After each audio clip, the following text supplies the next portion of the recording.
Cast out by my children. I came home after 9 years and shocked them at my granddaughter's gathering. The night air was softer than she remembered. As Mara stepped from the cab, the wind that curled through the sycamore trees carried faint laughter, and her heart clenched as if the sound itself could slice through the years that had built a wall between her and the people inside that brightly lit house. 9 years was a long time to pretend she didn't dream of her children's faces. 9 years to practice the quiet strength that would keep her from shaking now. The driver offered to help with her small suitcase, but she declined, her voice steady, her fingers curled around the worn handle as if holding the memories of every goodbye she never said. Hit that subscribe button and tap the bell icon so you never miss our latest uploads. The driveway was lined with lanterns shaped like blossoms, glowing gold against the darkness. She remembered her eldest son's love for details like that. Evan had inherited her obsession with making guests feel wrapped in light, in warmth. Through the large window she saw silhouettes moving across polished floors.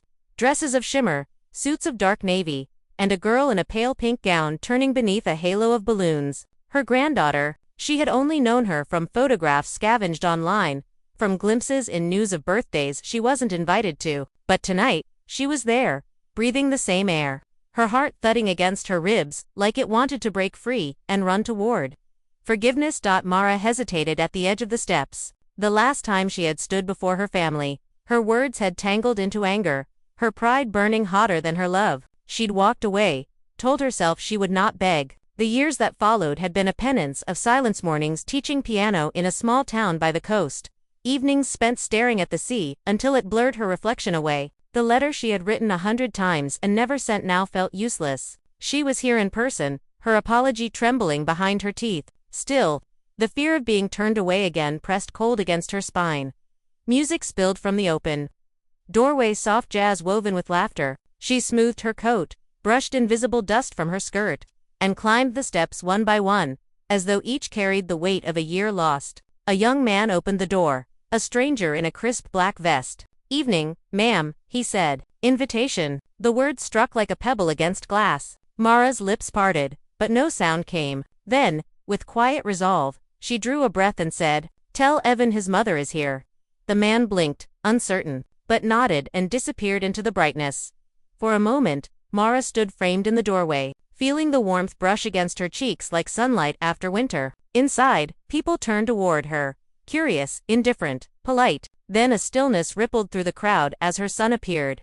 Taller than she remembered, hair dusted with gray at the temples. Their eyes met, and the hum of conversation dimmed into something else, a hush heavy with disbelief and years of unspoken words. Evan's hand twitched, as if unsure whether to reach for her or the past. "Mom," he whispered. It wasn't an accusation. It wasn't welcome. It was a fragile question, a tremor of boyhood surfacing through adulthood's armor.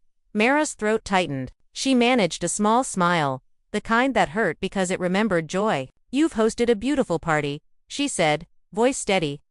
The safest sentence she could build while her heart begged to say everything else. Evan stepped closer, confusion flickering across his face, and behind him, Mara saw her daughter Clara frozen near the dessert table, a glass clutched too tightly. The sight of both children, grown yet still hers, broke something open inside her, and she struggled to breathe evenly. "Why now?" Clara's voice sliced through the silence, trembling but sharp. "After everything, you just walk in." The guests shifted uneasily. Someone lowered the music's volume.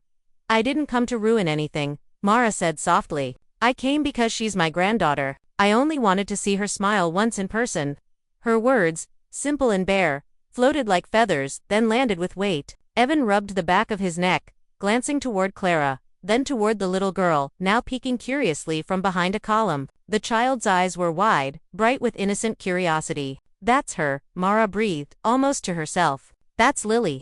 The girl stepped forward shyly, holding a silver balloon string, her voice small but fearless. "Mommy, who is she?" Clara's lips trembled, but before she could answer, Mara knelt, careful, as if approaching something sacred.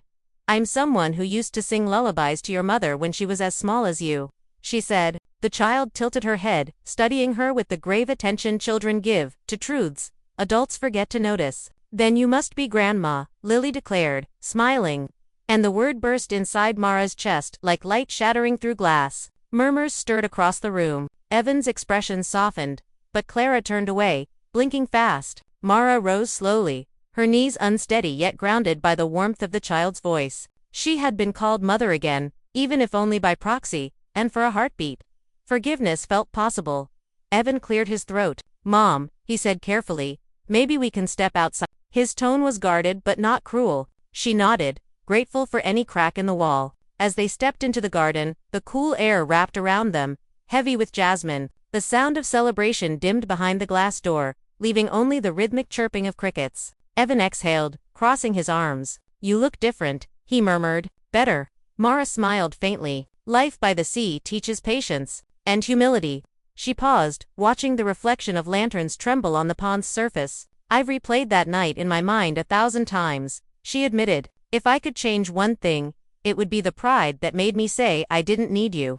Evan's jaw tightened. "You said we were ungrateful, that we'd forget you." His voice cracked slightly. "And then you left, and for a long time, I thought you were right." The admission surprised her, the vulnerability beneath his restraint. She stepped closer, searching his face for the boy who once built paper boats with her in the kitchen sink. "I was wrong," she said simply, "but grief makes cowards of us all. After your father died, I didn't know how to love without fear of losing again." The confession trembled in the air, raw and real. Evan's eyes glistened, reflecting the golden garden lights. "We thought you'd chosen someone else over us," he whispered. "Rumors said you moved away with—" "I moved away with guilt," Mara interrupted gently. "No one else, just the ghost of who I used to be." She looked toward the house, where laughter resumed faintly inside. "I built a small life music students, a cat, quiet mornings, but none of it filled the space you left." Her hand brushed the edge of her coat pocket, where an old photo lived, folded soft with years. She handed it to him. It showed the three of them on a beach, younger, unbroken, the sea behind them bright as tomorrow. Evan traced the photo's edge with his thumb. "Clara doesn't forgive easily," he said at last. "She felt you blamed her most." Mara nodded. "I know. She had your father's eyes that night, steady, hurt, too proud to show fear. Tell her I see now what I refused to see then." Evan looked up, studying her as if trying to reconcile memory with reality. "She'll need time," he said. "But Lily, she already loves you." The words were tentative, hopeful. Mara exhaled shakily, feeling the ache loosen in her chest. "Then maybe that's enough for tonight," she whispered. They stood in silence, listening to faint music and the world's small forgiveness. For the first time in 9 years, Mara allowed herself to believe that the road back might not be closed forever.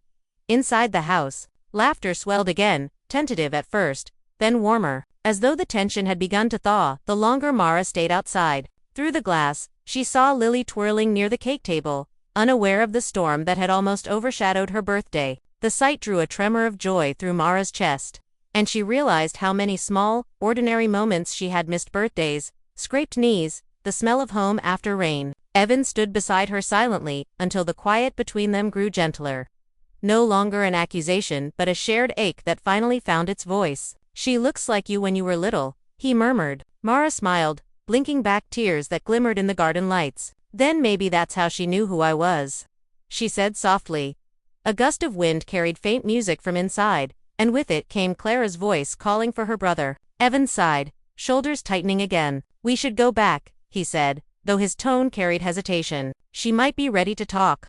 Mara nodded, her pulse quickening with hope and dread entwined. They walked together toward the door, steps slow, rehearsed by uncertainty. As they entered, the air felt denser, as if the house itself held its breath. Clara stood near the staircase, arms crossed, eyes glistening with unshed emotion. Around her, guests pretended not to watch, retreating into polite conversation that didn't quite drown the tension. Lily ran to Mara again, clutching the older woman's hand, small fingers warm and trusting. "Grandma, will you see my cake?" she asked. The word grandma still stung like grace, undeserved yet freely given. Clara's lips tightened. "Lily," she said carefully, "give us a moment." The child obeyed reluctantly, guided away by a friend. Silence expanded. Mara turned toward her daughter, the girl who once braided daisies into her hair, now a woman carved by resentment and love in equal measure. "You shouldn't have come," Clara said, voice low but shaking. "You can't just appear after 9 years and expect us to." She broke off, swallowing hard. Mara stepped forward, but only slightly. "I expected nothing," she said, "only to see you, to know you're well, to tell you I never stopped loving you." Clara laughed bitterly. "Love? You disappeared, Mom. You left me to bury Dad and hold everything together while you what?" Healed by the sea. Mara let the words fall like stones. She didn't flinch. Yes, she admitted quietly. I ran because every wall in that house smelled like his cologne, and every room echoed your sobs. I thought I'd only make it worse if I stayed broken beside you. The confession cracked her voice. But leaving wasn't strength, it was fear. I see that now. Clara's gaze wavered, anger battling the fragile spark of understanding that flickered beneath. You always had words, she said hoarsely. Beautiful ones. They don't change what you did. Mara nodded. They don't, but maybe they can open a door where silence builds a wall. Evan interjected softly. Clara, she's here now. Maybe that means something. Clara's breath hitched. Her eyes glistened. You forgave her to Italy, she whispered. You always did. Evan met his sister's gaze steadily. Maybe I just got tired of holding a grudge that never made the ache smaller. The siblings' exchange carved through the crowd's hum, and slowly, guests drifted toward the veranda, leaving family alone in the center of glittering lights and fading music. Mara took another step forward. You don't have to forgive me tonight, she said, but let me stand in the same room as you without anger burning between us. Just for tonight for Lily. Clara's lip trembled. For a long, endless moment, no one spoke. Then she exhaled shakily, her shoulders collapsing from years of rigid blame. Fine, she whispered, voice thick, but tomorrow, we will talk everything. No more vanishing.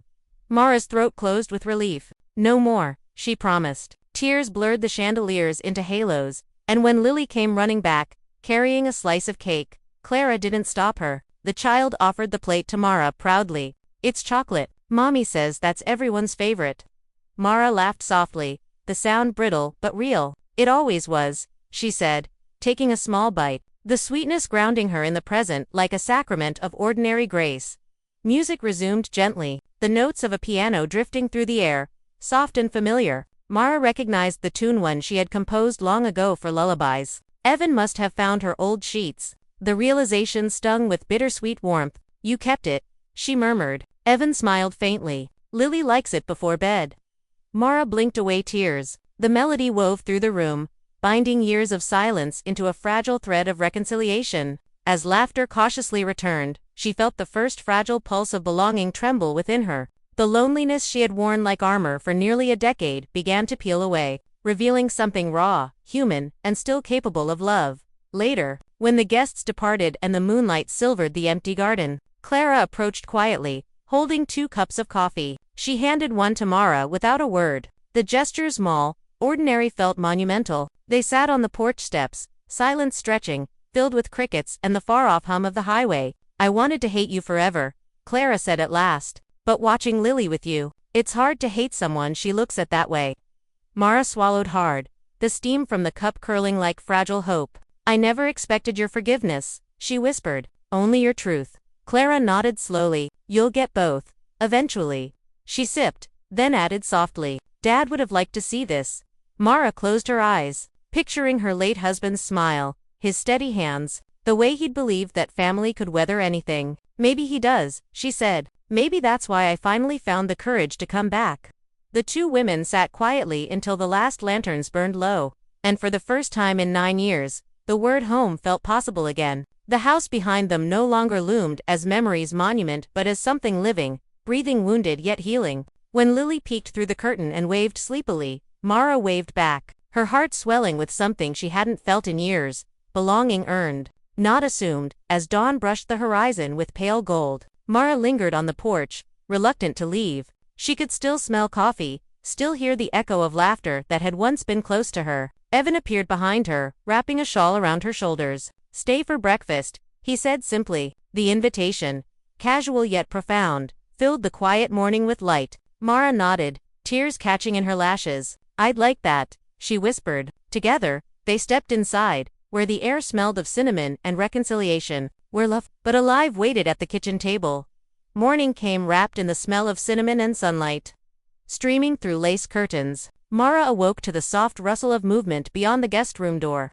Her heart briefly confused by the sound of family life, a kettle whistling, a voice humming. It had been so long since she'd heard a house breathe like that. For years, she'd lived above the sea, where silence was her company and the crash of waves her only conversation. Now the world around her was tenderly noisy, alive in ways she'd almost forgotten. She sat up, smoothing her gray-streaked hair, the faint ache in her bones reminding her of both distance and return. On the dresser, someone had placed a folded towel and a note written in Evan's careful handwriting. "Breakfast in the garden if you're up for it."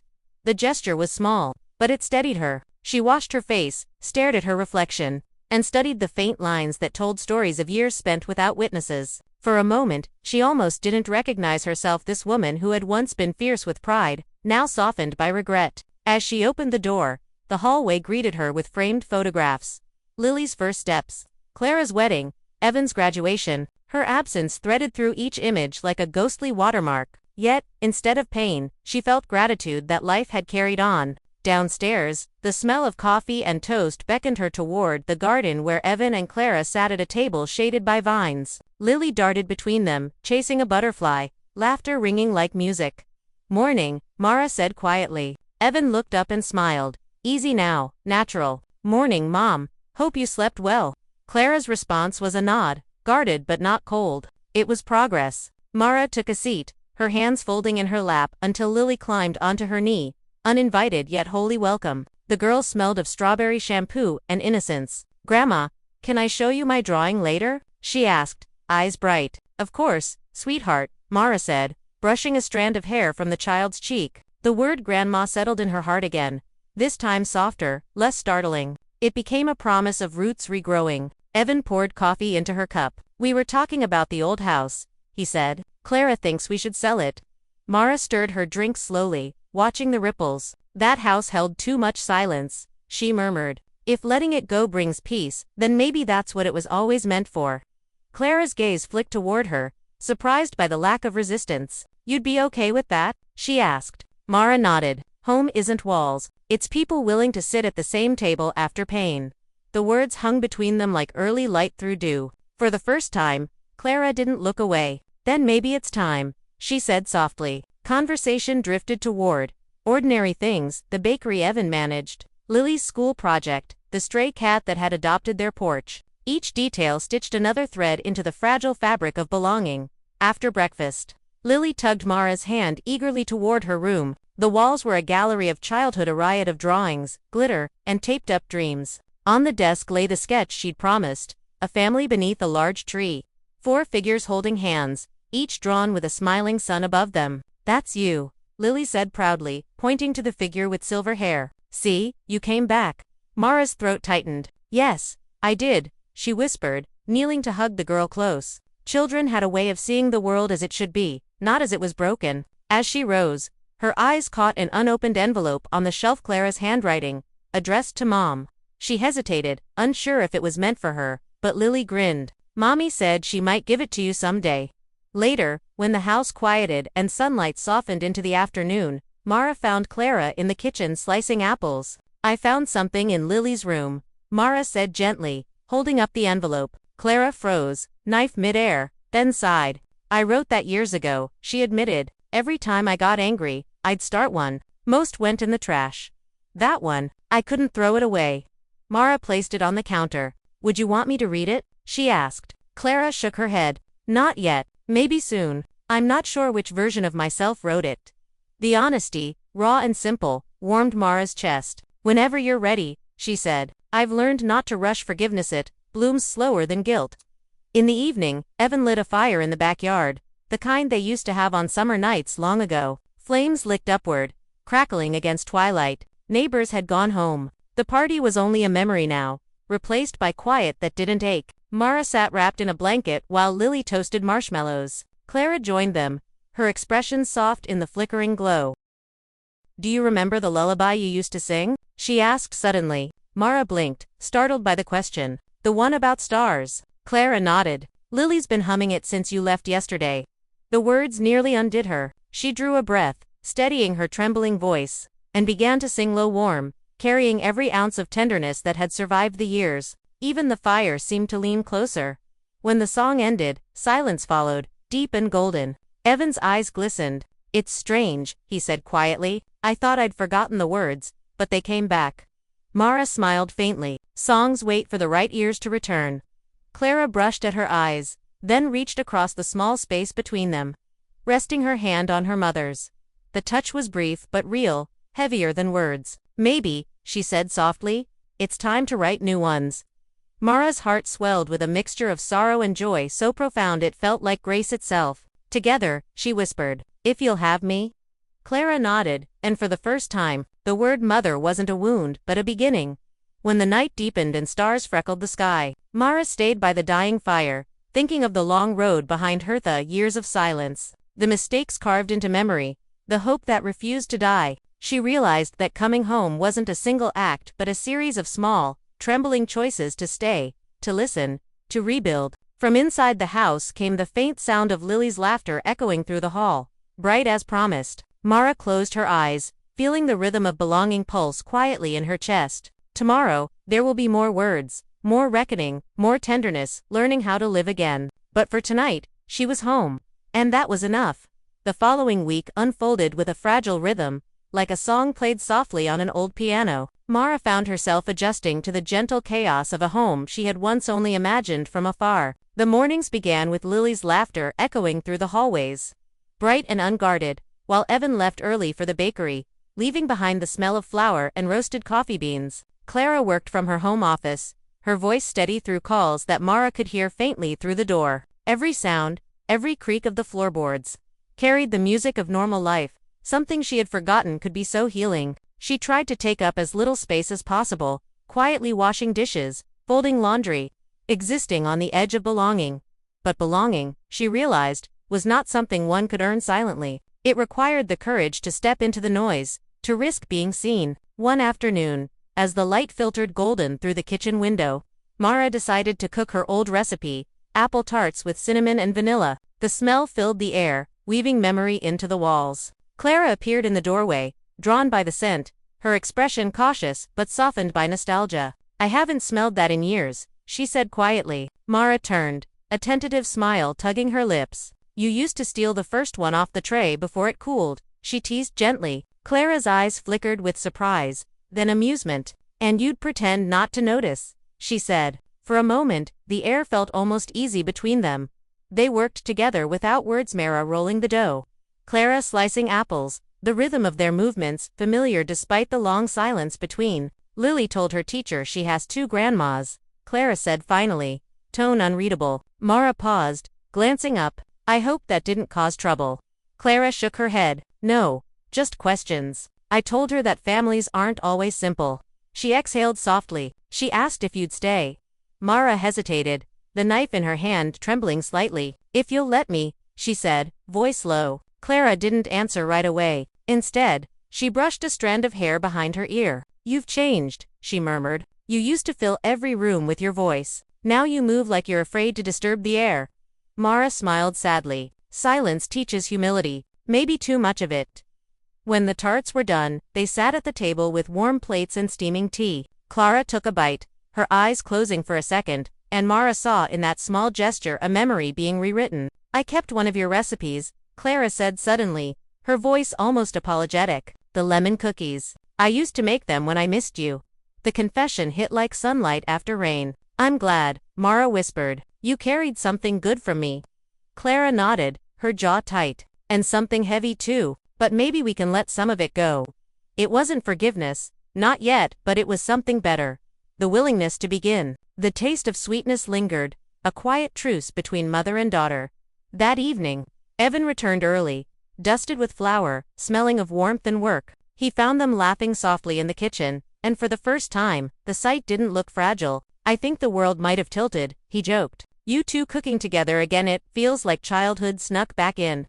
Clara threw a napkin at him, smiling despite herself. "Don't ruin the moment," she warned. Mara laughed a sound that startled even her. It had been years since it came so easy. Lily bounded in, demanding stories, and Mara obliged, spinning tales of seaside storms and piano lessons with stubborn students. As she spoke, she caught Clara watching her, and in that gaze was something new, recognition, not of who Mara had been, but who she was becoming. Later that night, after Lily was asleep, Mara sat in the garden, wrapped in a shawl, listening to crickets hum beneath the silver moon. She thought of the letter Clara hadn't yet given her, of the years lost like pages torn from a book. Evan joined her, carrying 2 mugs of chamomile tea. "She's trying," he said quietly. "You both are." Mara nodded. "It's like learning to speak again, but in a softer language." Evan smiled. She told me she wants to take you to Dad's grave this weekend. The words hit gently, but deep. Mara's fingers tightened around the mug. I wasn't sure I had the right, she murmured. You do now, Evan said. He'd want you to. They sat in silence, the night thick with unspoken gratitude. The next morning, Clara appeared at Mara's door, holding a small box wrapped in faded ribbon. I thought you might want this, she said, handing it over. Inside lay a silver locket, her husband's. Mara's breath caught as she opened it, revealing the tiny photograph inside. The three of them, smiling, long before grief had divided them. I kept it all these years, Clara said softly. I wanted to hate you, but I couldn't destroy this. Mara reached out, her hand trembling as it covered Clara's. Thank you, she whispered, for keeping what I couldn't. Clara blinked back tears. We'll visit him Saturday, she said. Together? Mara nodded, her heart swelling with both sorrow and gratitude. The two emotions finally learning how to share the same space. Saturday came wrapped in soft gray skies, the kind of day that seemed to breathe quiet reverence. The car ride to the cemetery was silent, except for the hum of tires on wet asphalt. Mara sat in the back seat beside Lily, who clutched a bouquet of small white daisies. Evan drove, focused, his hands steady on the wheel, while Clara watched the passing trees, her reflection faint in the window glass. The rhythm of rain against the roof was almost soothing, yet Mara's heart pounded with every turn of the road. She had imagined this moment countless times, the first step toward facing the man she had loved and lost, the one whose death had fractured their family into silence. Now, as the gate of the old cemetery came into view, she wasn't sure if she was ready.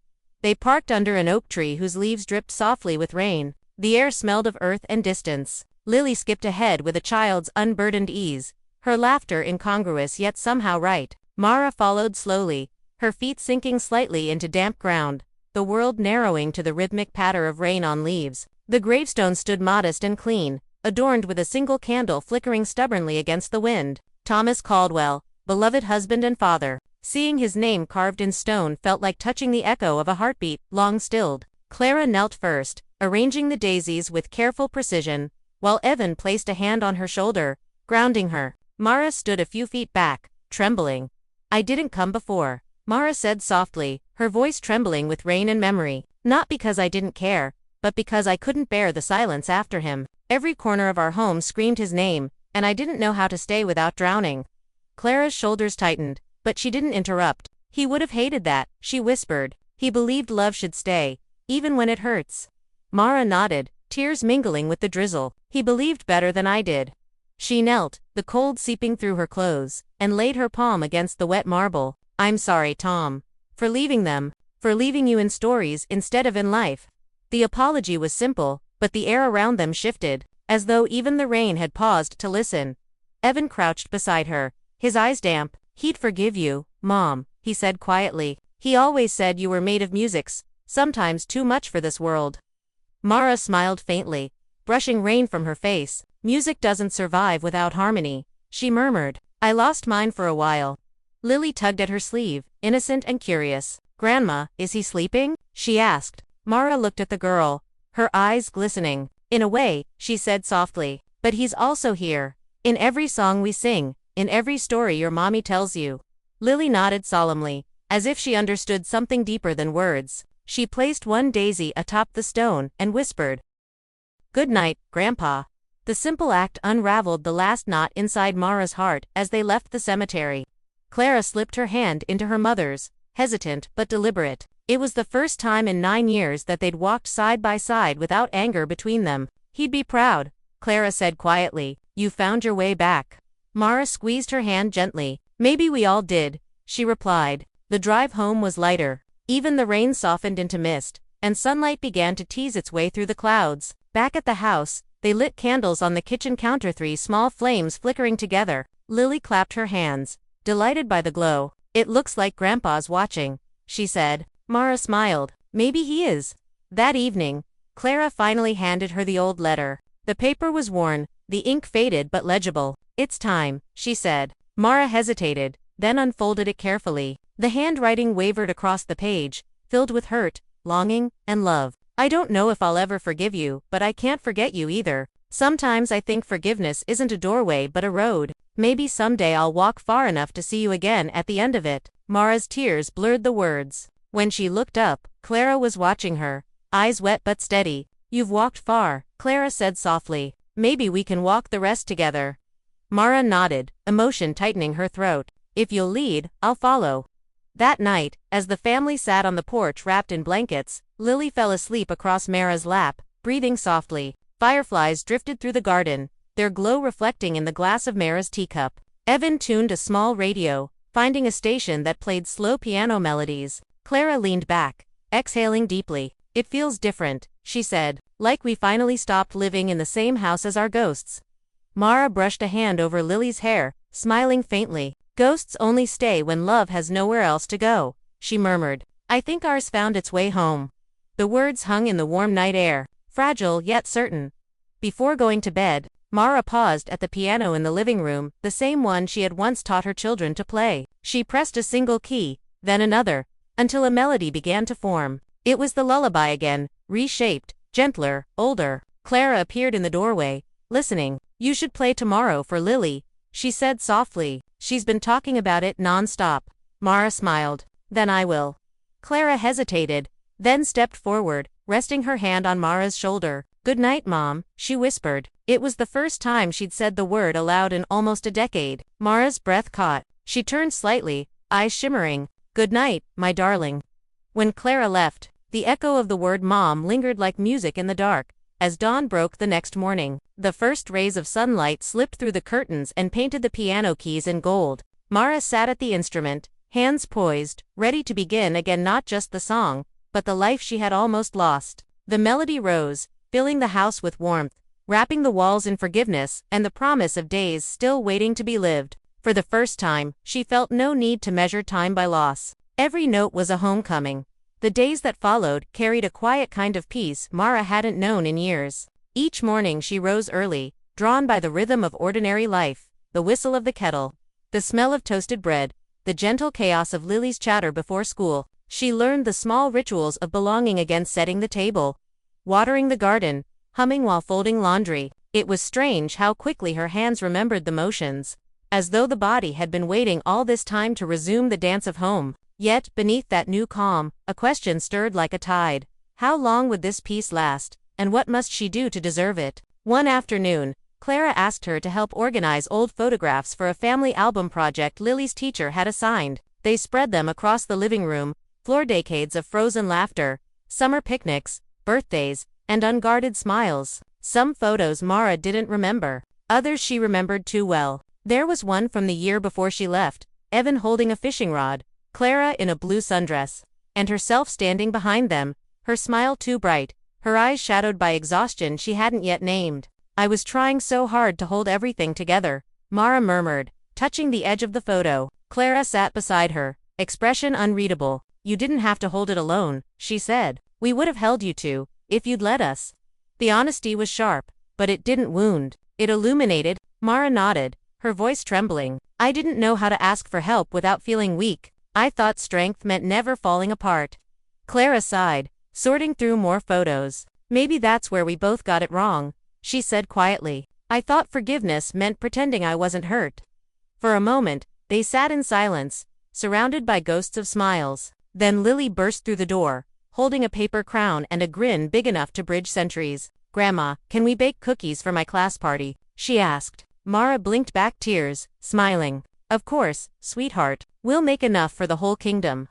The kitchen filled with laughter, sugar, and flour-dusted chaos. Evan returned midway, pretending outrage at the mess before joining in, his apron comically too small. Music played on the old radio, a tune from decades past, and for a few fleeting minutes, they were not people rebuilding. They were simply a family, laughing, covered in flour, alive. Later, when Lily had gone to bed and the house fell into that tender hush between exhaustion and peace, Clara approached Mara at the sink. Lily's teacher invited families to the class event next Friday, she said. You should come. Mara turned, surprised. Are you sure? Clara hesitated, then nodded. It's time people saw the truth about us. We're not broken, we're rebuilding. That night, Mara lay awake, staring at the ceiling, the invitation replaying in her mind. For years, she had defined herself by exile. Now, her daughter was offering her a place in the light. The thought both thrilled and terrified her. Sleep came slow, filled with dreams of the sea and of her husband's voice whispering, Don't run this time. In the morning, she woke up with purpose. She helped Lily pick out a dress for the event, braided her hair like she once did for Clara, and practiced smiling in the mirror, not the rehearsed smile of survival, but one that might belong to joy. Friday arrived, dressed in sunlight and birdsong. The school gym buzzed with the hum of parents and children, banners fluttering above handmade art displays. Mara stood near the entrance, her palms slightly damp. She hadn't been in a public gathering with her family since before everything fell apart. Evan squeezed her shoulder. "You'll be fine," he said, smiling. Clara stood beside him, composed yet clearly nervous. When Lily's class took the stage, the world shrank to the sound of her granddaughter's voice reciting a poem about family. "Family," Lily said clearly, "is when love comes back, even if it took the long way home." The audience murmured with gentle admiration, but Mara's eyes blurred with tears. Clara reached out, her fingers brushing her mother's hand. Steady and sure.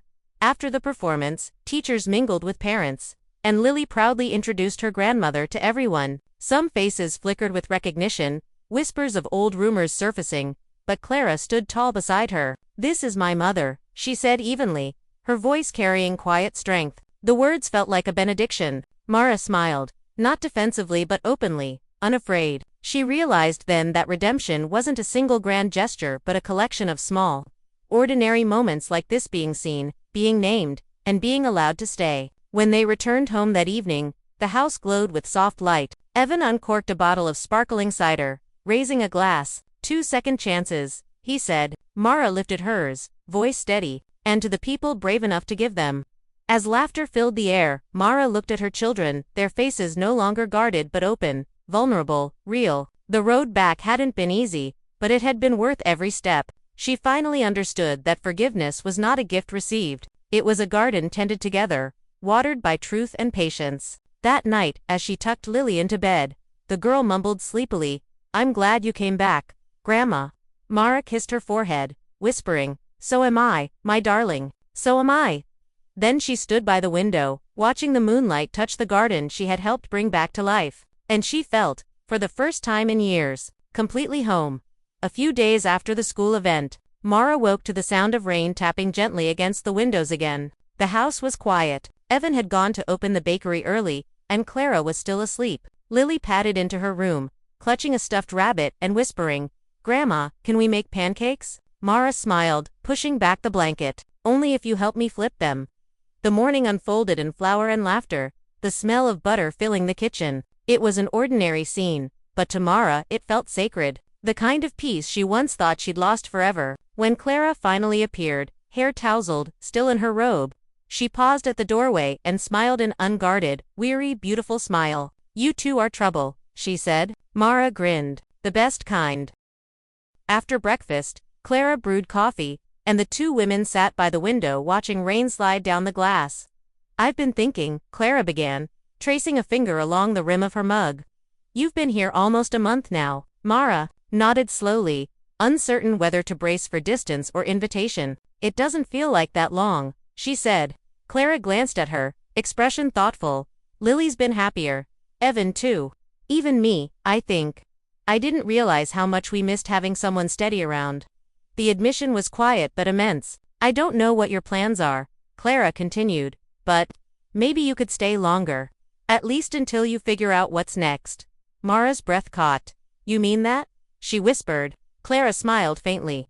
"Don't make me repeat it." In the afternoon, Mara walked to the nearby park where the trees were shedding the last of their leaves. The path wound toward a pond reflecting the gray sky. She thought about her husband, about the promise she had made at his grave to stop running. The air was cool, the scent of rain-soaked earth grounding her. When she returned, she found Evan repairing a loose fence post in the garden. "You're settling in," he said, hammering the final nail. Mara nodded. "Your sister invited me to stay." Evan's grin was boyish, proud.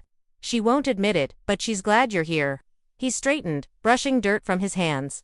"Dad always said this family was stubborn. Guess he was right, we just take the long road to forgiveness." Mara laughed softly. "Long roads build stronger legs." That evening, Clara suggested a family dinner. She cooked her father's favorite stew, filling the house with aromas that carried memory like a song. They ate by candlelight, the room glowing with a quiet intimacy that no words could measure. Between bites, Lily recited lines from her new school play, and everyone clapped exaggeratedly. Mara watched them, her heart full, realizing she no longer felt like a guest but a thread woven back into the pattern. After dinner, they lingered, over dessert, swapping stories about small triumphs and old embarrassments, when laughter erupted over one of Evan's childhood pranks. Mara caught Clara's eye and saw in it something she hadn't dared hope for. Trust, fragile but real. Later, as the house settled into the night, Mara stood by the piano again. This time, Clara joined her, sitting beside her on the bench. "I haven't played in years," Clara admitted. "You taught me Claire de Lune. I used to hate how you made me practice." Mara smiled. "You had the touch, even then." Clara hesitated, then placed her fingers on the keys. Together, they played, uneven and halting at first, then smoother, until the notes filled the house with something beyond musical language only the two of them understood. When the last chord faded, Clara rested her head against her mother's shoulder. "I'm glad you didn't give up on us," she whispered. Mara kissed her hair. "I never did. I just had to find my way back to where you were." The next morning brought sunlight bright enough to chase away every shadow in the house. Evan left for work whistling. Clara packed Lily's lunch while humming. And Mara watered the flowers outside, their petals jeweled with dew. The world felt full again. She no longer measured time in regret but in moments of quiet grace, a cup of coffee shared. Laughter echoing down the hall, Lily's arms thrown around her waist. The woman who had once walked away from everything now found herself rooted again. Stronger, gentler, whole. She realized that forgiveness wasn't something her children had given her. It was something they were building together, one sunrise at a time. When Lily waved from the car window on her way to school, shouting, "Love you, Grandma," Mara whispered the same words back into the morning air, certain that love, once lost, could indeed find its way home. Spring had begun to stretch across the small town, unfurling blossoms in every garden and warmth in every window. The season of beginnings suited Mara's life now. Each morning felt like another chance to rewrite what time had blurred. The days followed an easy rhythm, Lily's laughter before school, Evan's quiet humming as he left for work, Clara's footsteps in the hall. For the first time in years, Mara didn't count her belongings by permission, she simply lived it. Yet beneath the comfort, a soft unease lingered, the awareness that borrowed time could still vanish if she didn't tend it with care. She wondered if she had done enough to mend the gaps that once tore their family apart. Clara noticed it one evening as they washed dishes together. "You've been quiet," she said, handing her mother a towel. Mara smiled faintly. Quiet feels like a luxury after so many years of silence that hurt. Clara studied her reflection in the window. "You don't have to prove anything anymore. You're here, Mom. That's enough." Mara nodded, but inside she knew healing didn't mean forgetting. It meant living fully, even through fear. The next day, she wrote letters, one to Evan, one to Clara, one to Lily, tucking them away for a time she might not have words left to speak. They weren't farewells, just promises, to love without absence, to stay without condition. Weeks passed, and Mara found herself taking piano students again, this time in the same town where she had once been only a ghost in her children's memories. Her students adored Hurlier among them, determined to learn the lullaby that had mended their home. The sound of that tune became the heartbeat of their days. When Clara walked in after work, she'd pause at the door, listening to the notes drifting through the air like forgiveness given form. Sometimes, Mara caught her humming along under her breath. "You know," Clara said one evening, "I used to hate this song. It reminded me of you. Now it feels like ours." Mara smiled, eyes glistening. Then maybe that's what healing sounds like. Evan's bakery grew busier, and he often brought home pastries that didn't sell, laughing that they were family tax. On Fridays, the three generations gathered around the kitchen table, sharing food, stories, and the kind of laughter that no longer needed to cover old wounds. One evening, Evan mentioned expanding his shop. "You could teach lessons there," he told Mara. "A piano by the window, people would come just to listen." Mara laughed softly. "Imagine that. Music beside bread. Maybe it's time I believed in small miracles again." Clara nodded. "Dad would have loved that," she said quietly. "He always said warmth and sound are the same language." For once, the mention of him didn't cast a shadow, it brought light. That night, a storm swept through town, rattling the shutters and filling the house with the scent of rain and electricity. Lily woke, frightened, and Mara sat with her until sleep returned, whispering the lullaby in rhythm with the thunder. Alone, afterward, she stared through the window at the restless night, realizing how storms no longer frightened her either. She had become like the house, dusted, weathered, but still standing. In the morning, when sunlight returned, it felt like a benediction. She decided then to accept Evan's idea, to plant her music not in solitude but among the living. The first lesson in the bakery window drew passersby to pause, smiling at the melody carried through the scent of bread. One afternoon, months later, Clara came in holding a newspaper clipping. "Mom," she said breathlessly, "they're writing about you. The paper called you the heart behind the town's harmony." Mara laughed in disbelief, cheeks flushing. "Oh dear, I didn't think anyone was listening that closely." Evan grinned. "You're a local celebrity now. We'll need to rename the bakery called Wells and Keys." The family burst into laughter, but beneath it, pride shimmered in every glance. Mara realized then that her story, the woman once cast out by her children, had transformed not through apology alone but through presence, persistence, and love that refused to vanish.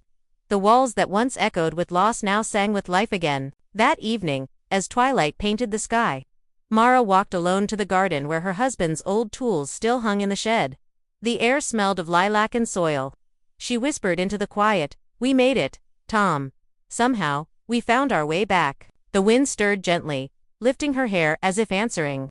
When she returned to the porch, Clara waited there, holding 2 mugs of tea. "You always knew how to find peace in small things," Clara said. Mara smiled, sitting beside her. "Peace isn't something you find," she replied. "It's something you choose, even when it trembles." They sat there until the stars appeared, the silence between them soft and safe. Summer arrived quietly. The kind that smelled of ripening fruit and warm dust on pavement. The town festival came every July, and this year Clara insisted they all go together. Mara hesitated at first. The crowds, the memories, but Lily's excitement was irresistible. That afternoon they walked through the square, hand in hand, surrounded by ribbons, music, and laughter. Evan manned a bakery stall, his pastries vanishing as quickly as he could arrange them. When he saw them, his grin stretched wide. "3 of my best girls," he said. Clara rolled her eyes but smiled, and Mara laughed so freely that nearby strangers turned to look. For once, she didn't care who recognized her. She was not the woman who left, but the one who returned. At sunset, the festival lights came alive, and a local band began to play. Lily begged her grandmother to dance, tugging her toward the open space before the stage. Mara hesitated only a heartbeat before letting herself be pulled in. The music was old-fashioned, the kind her husband used to hum while fixing the porch steps. She moved slowly, unsure at first, but then the rhythm caught her, carrying her into the swirl of sound and memory. When she looked up, Clara was watching from the edge of the crowd, smiling with a tenderness that made Mara's chest ache. For a fleeting moment, she could almost feel Tom's hand guiding her through the steps. It was as if the years apart had folded into this one evening of light and forgiveness. Later, they walked home beneath a sky heavy with stars. Lily skipped ahead, chasing fireflies, her laughter ringing against the quiet streets. "You're glowing," Clara teased softly. Mara smiled, brushing hair from her face. "Happiness looks strange on me, doesn't it?" Clara shook her head. "No. It looks like who you were always meant to be." The words lingered between them, more intimate than any embrace. At home, they found Evan already there, dozing in a chair, the smell of bread still clinging to his sleeves. The clock ticked, the house breathed, and Mara thought, "This is what peace sounds like." Weeks passed, turning festivals into memories and memories into habits. The bakery's music corner became a fixture of the town. Children gathered there after school to listen to Mara play, and sometimes strangers lingered, drawn by something they couldn't name. One day, a young journalist asked for her secret. Mara smiled. "It isn't music," she said, "it's listening. Every person who sits near this piano carries a story, and the notes simply make space for it." The interview ran under the headline "The Sound of Coming Home." When Clara read it aloud at dinner, her voice broke halfway through. "You turned our pain into something beautiful," she said. Mara reached for her hand. "We all did." One evening near the end of summer, Lily performed at her school concert the same lullaby that had once mended her family. Mara sat in the front row, her heart full to bursting. When Lily finished, the crowd erupted in applause, and the little girl ran straight to her grandmother, whispering, "I did it for you." Mara hugged her tightly. "You did it for all of us," she whispered back. That night, after everyone was asleep, she sat at the piano alone, playing softly until dawn. The house glowed with the first light of morning, and every note felt like a promise kept. She wasn't playing to erase the past. She was playing because she had survived it. Autumn came, painting the trees in gold. Life settled into quiet joy. Some mornings, Mara walked to the cemetery with Clara, carrying fresh flowers. They spoke of ordinary things: weather, recipes, Lily's mischief. The pain that once lived in every word had transformed into gratitude. One day, Clara turned to her and said, "I used to think your leaving broke us. Now I see it just made our return stronger." Mara's eyes filled with tears. "Then maybe it was never about being perfect," she said. "Maybe it was about learning to love honestly, even when we fail." The wind rustled through the trees as if agreeing. At that moment, the years of distance seemed to vanish completely. When winter arrived again, Mara hung a new wreath on the door, her hands steady, her heart at peace. The house glowed with warmth, Avon's laughter from the kitchen, Clara's soft singing, Lily's piano practice echoing down the hall. As snow began to fall outside, Mara stood by the window and whispered, "We made it." Her reflection smiled back, no longer haunted but whole. She turned toward the sound of her family calling her name and went to them, carrying the quiet certainty that love, once found, can weather any season. The door closed behind her, the lights burned bright, and the story that began in loss ended in the simple grace of being home.